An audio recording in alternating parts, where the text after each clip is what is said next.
Assalamualaikum warahmatullahi wabarakatuh.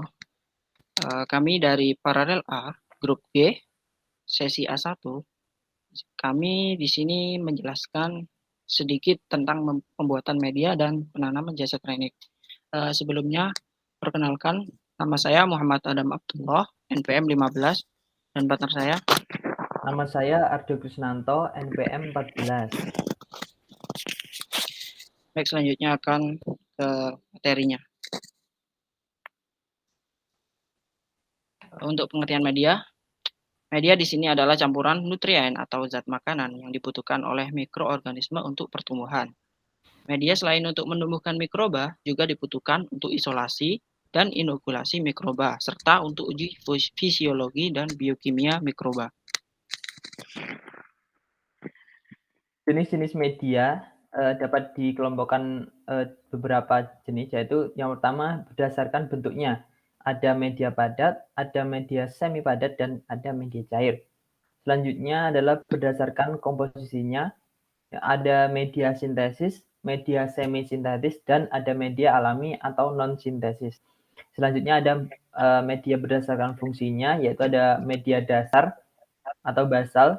Yang kedua ada media diferensial, media diperkaya, dan media selektif.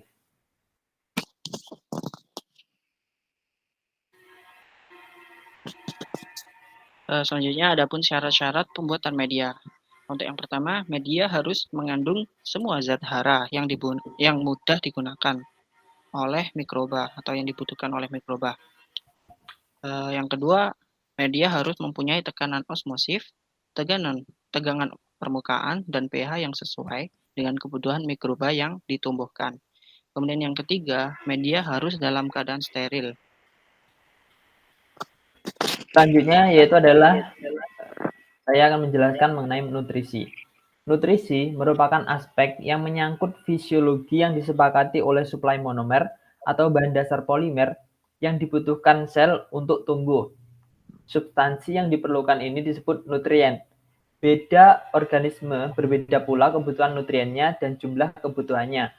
Media harus mengandung unsur-unsur yang diperlukan seperti untuk metabolisme sel, yaitu berupa unsur makro seperti karbon, hidrogen, oksigen, nitrogen, dan fosfor, dan untuk unsur mikronya seperti Fe, Mg, dan unsur pelikan atau trace element.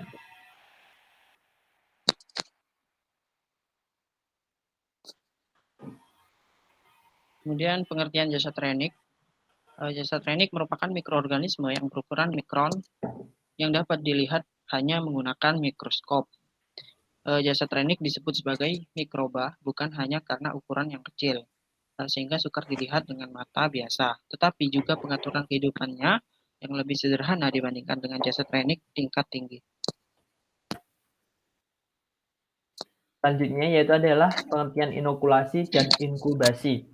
Inokulasi atau penanaman bakteri merupakan kegiatan memindahkan bakteri dari medium lama ke medium baru yang memiliki tingkat ketelian lebih tinggi. Inkubasi merupakan masa antara inokulasi atau infeksi sampai pertumbuhan koloni banyak.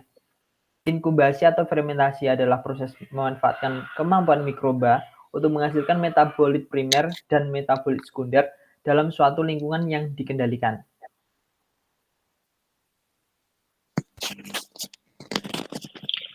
Selanjutnya ada metode inokulasi jasa trenik. Beberapa metodenya, salah satunya yaitu yang pertama metode tebar. Merupakan metode yang dilakukan dengan cara inokulasi ditebarkan dalam medium yang sama. Kemudian yang kedua yaitu metode tusuk, yaitu dengan cara meneteskan atau menusukkan ujung jarum UC yang di dalamnya terdapat inokulum, kemudian dimasukkan ke dalam media. Kemudian yang ketiga adalah metode gores. Metode ini digunakan dengan cara inokulum digoreskan di permukaan media dalam cawan Petri dengan jarum pindah. Kemudian terakhir yaitu metode tuang, yaitu metode dengan isolasi menggunakan media cair dengan cara pengenceran.